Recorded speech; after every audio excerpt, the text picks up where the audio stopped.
2 விஜய் படம் பண்ணியாச்சு. எப்போ அஜித் படம்? பேசிட்டு தான் இருக்கும். இது முறையாக கேட்கப்படுற கேள்விகள்ல ஒண்ணு இப்போ.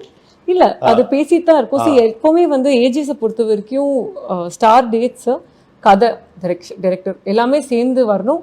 ஒரு டிஃப்ரெண்ட்டான ஒரு கதை, ஒரு டிஃப்ரெண்ட்டான ஒரு ப்ரொடக்ஷன் கேப்பபிலிட்டி இருக்கும்போது கண்டிப்பா நடக்கும். ரஜினி சாரோடையும் பேசிட்டு தான் இருக்கும். So it's okay. Ajith, Rajini, star cast லெவல்ஸ்ல வேற யாரோடலாம் ஒரு ஏன்னா சிவாவோட ஒரு படம் சைன் பண்ணியிருக்கோம். ஸோ அந்த கமிட்மெண்ட் ஒன்று இருக்கு. ஓகே. இதுக்கு அடுத்த படம் மாதிரி அவரோட கமிட்மெண்ட்ஸ் முடிச்சுட்டு அவர் வரணும். ஓகே. அதெல்லாம் ஒரு படம் இருக்கு. இப்போ லவ் டுடே மாதிரி அல்லது கான்டெம்பரரி கொஞ்சம் வாழை மாதிரி இந்த மாதிரியான படங்களும் ப்ராசஸ்ல இருக்கா? அடுத்த படம் டிராகன். பிரதீப்போட இன்னும் 2 படம் இருக்கு. ஒன்று வந்து டிராகன் அஸ்வத்தோட டைரக்ஷன், இன்னும் பிரதீப்போட கதைக்கு டைரக்ஷன் ஒன்று பண்ணிட்டு இருக்காரு.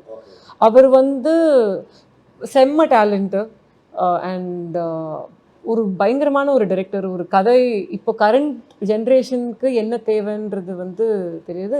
அஸ்வத்துமே is one of my favourite current film மேக்கர்ஸில் அவர் ஒரு இது எனக்கு வந்து ஓமை கடவுளை வந்து ரொம்ப என்ஜாய் பண்ணி பார்த்த படம். ஸோ அவங்க 2 பேரும் சேர்ந்து டிராகன் ஒரு படம் பண்ணுறாங்க. அது ஒரு காலேஜ் பேஸ்ட் சப்ஜெக்ட். ஆனால் அந்த அந்த படம் வந்து எனக்கும் ரிலேட் ஆகும், உங்களுக்கும் ரிலேட் ஆகும், காலேஜ் படிக்கிற பசங்களுக்கும் ரிலேட் ஆகும். ஸோ நல்ல லைனப் இருக்கு அடுத்தது. ஆமாம், தனி ஒருவன் பேசி ராஜா சாரோட. ஓகே. பட் இதில் 2 பார்க்க வேண்டியிருக்கு. ஏஜிஎஸை கவனிக்கிறப்ப பெரிய படம் பண்ணுறது மாதிரி சின்ன படத்தையும் எடுத்து பெருசாக ரீச் அவுட் பண்ண படம் இருக்கு. For example love today.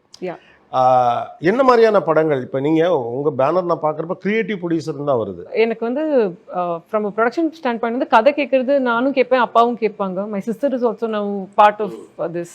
நாங்கள் ஒரு பெரிய ஜாயிண்ட் ஃபேமிலி. ஸோ 2 சித்தப்பா இருக்காங்க. எல்லாருமே சேர்ந்து தான் கதை கேட்குறதா இருக்கட்டும், ஒரு டிஸ்கஷனாகவே போகும். All of us are movie பார்த்துட்டே இருப்போம். எவ்ரி சண்டே மூவி பார்க்குறதுன்றது எங்கள் ஃபேமிலியில் ஒரு பழக்கம். தியேட்டரில் போய் படம் பார்க்குற அந்த கல்ச்சர்லேருந்து தான் நாங்கள்லாம் வந்திருக்கோம். எனக்கு ஒரு பர்சனலாக ஒரு கதை வந்து கரண்ட்டாக இருக்கணும், ரெலவெண்ட்டாக இருக்கணும் அண்ட் ரொம்ப இன்ட்ரெஸ்டிங்காக இருக்கணும். எனக்கு ஸ்க்ரீன் ப்ளே வந்து ரொம்ப போரிங்காக இருக்கக்கூடாது. அங்கே ஏன்னா நான் தியேட்டர்ஸில் தான் படம் பார்ப்பேன். ஸோ நான் நிறைய நோட்டீஸ் பண்ணுறது வந்து எது மாதிரி விஷயங்களுக்கு ரியாக்ட் பண்ணுறாங்க, எது மாதிரி விஷயங்களுக்கு வந்து அவங்க வந்து கிளாப் பண்ணுறாங்க, எப்போல்லாம் டிஸ்ட்ராக்ட் ஆகிறாங்க, எதெல்லாம் அவங்களுக்கு போர் அடிக்குதுன்றது வந்து ஒரு பேட்டர்னாக பார்ப்போம்.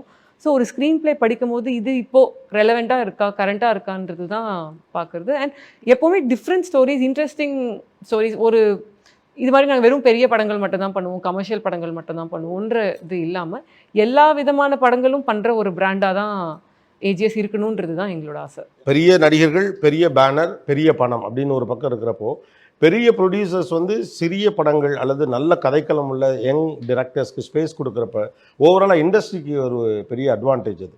அதை நோக்கி தான் ஏஜிஎஸும் பயணிக்குதாங்கிறது தான். அது முதல்லேருந்தே நாங்கள் அப்படி தான் ஆரம்பித்தோம். எங்களோட அப்பாவோட ஃபஸ்ட்டு படமே திருட்டு பையிலே தான். பெரிய ஸ்டார் காஸ்ட் கிடையாது. அது ஐ திங்க் ஜீவன் அவர் தான் வந்து ஹீரோவாக இருந்தார். சுஷி கணேசன் சாரோட 2வது படம் நினைக்கிறேன். ஸோ அது ஆரம்பித்ததே கதை ரொம்ப நல்லாயிருக்கு. அப்பா எப்போவுமே என்ன சொல்லுவாருன்னா, கதை நல்லா இருந்தால் தான் மக்கள் பார்க்க வருவாங்க. நம்ம வந்து அங்கே கொஞ்சம் வீக்காக ஆகிடுச்சுன்னா நம்ம எவ்வளோ ப்ரமோட் பண்ணி என்ன பண்ணாலும் அது அவருக்கு அது ஒரு சாட்டிஸ்ஃபேக்ஷன் கிடையாது. மணியும் தாண்டி அவருக்கு வந்து நல்ல படம் எடுத்தாருன்ற அந்த ஒரு சாட்டிஸ்ஃபேக்ஷன் அவருக்கு தேவை. அந்த ரிப்போர்ட் வந்து ஜென்ரல் ஆடியன்ஸ்லேருந்து அவருக்கு வரணும்.